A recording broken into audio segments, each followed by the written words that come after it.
Hello, I'm John Hemingway. Welcome back to Shropshire. Now, as you'll probably be aware, certain parts of the country are going to find that forage supply is a little bit tight this winter because, of course, people are having to buffer feed their animals throughout the summer, which you wouldn't normally expect to have to do. Okay, when forage supply is tight, the premium stuff still ends up in front of the black and white cows, but sheep often end up with the stuff that was at the bottom of the pile. Okay, so today we're going to talk about Listeria, which is a bacteria which thrives in conserved forage when it is perhaps, should we say, of dubious quality. Okay, so stick with me. We'll talk about Listeria, a disease that some flocks may be at higher risk of this winter.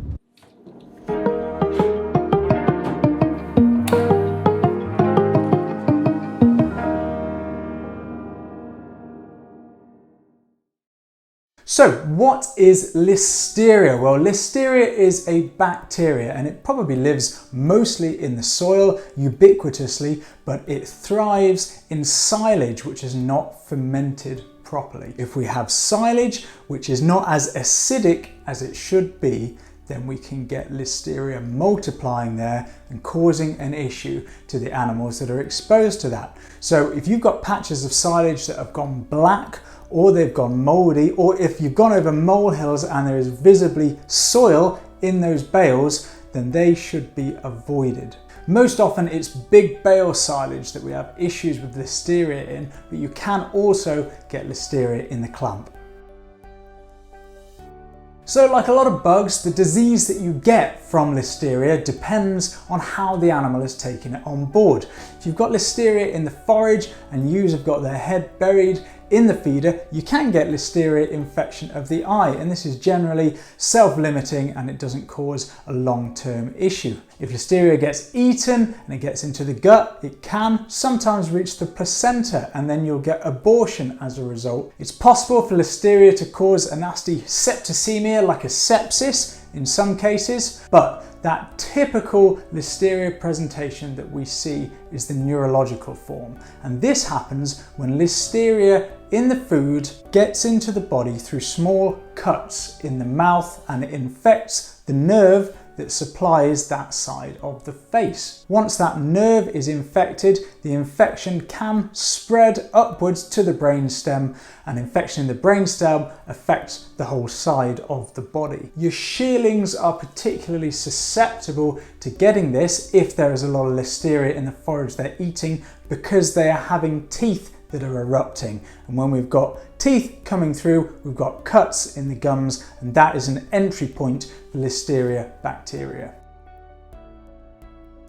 We'll talk about the neurological form and we'll talk about the abortion form because these are the ones that we see commonly and have the biggest economic repercussions. So sheep will abort from Listeria if that bacteria has managed to get into the placenta. The stage of pregnancy at which that ewe was infected with the bacteria will have a bearing on when she aborts. It is worth having this looked into by your vet or by your local VI centre, and only they are going to be able to definitively diagnose that the abortion was due to Listeria. In any case, if you're having a number of abortions, you will want to rule out enzootic abortion and Campylobacter anyway, so do get it looked into. Now, the symptoms that follow the neurological form of Listeria are pretty well what you would expect from the area of the body that's being infected. So we get the nerve on one side of the face that gets infected with this bacteria. It's called the trigeminal nerve. So if we get infection in the nerve and it stops working,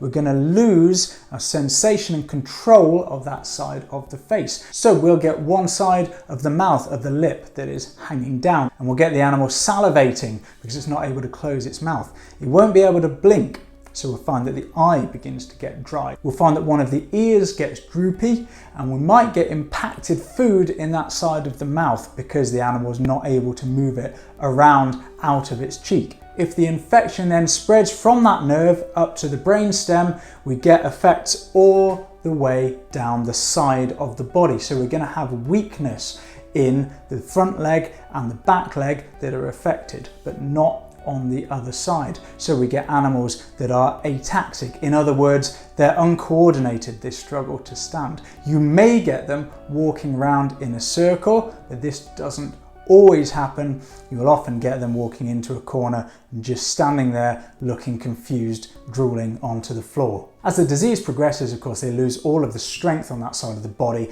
and they will go down. And when they go down, they generally have the head turned all the way around to one side because they've lost the muscle tone on that side. So how do we treat this disease? Well, the chances of badly affected animals recovering is unfortunately pretty poor. In order to get a functional recovery from this disease, we need to catch it very, very early, and we need to give very high doses of antibiotic in order to get a good concentration of that antibiotic into the brain where it is needed. But even in cases that are caught early and treated, the full recovery rate can be as low as 30%. So how do we avoid it? Well, it's all about what we feed. We need to look at the forage that we're feeding, especially if it's big bale silage. If there are patches in there that have not fermented properly and are not going to be as acidic as they should be, then we should not be feeding it. If that silage has gone black or rotten, or it's going moldy, or if you can see that there is soil trapped up in there, then that is high risk for Listeria, and you should avoid feeding it. If you've got big bales and there are holes in the plastic of those bales, you need to patch them up as soon as you notice them. Make sure that silage is fermenting in as much of an anaerobic environment as possible. And if we open the bale to find that we've got issues in there, if we can spare it, then please do not feed it. That's it from me on Listeria. I'll be along with another video very soon, and I do hope to see you there. Bye.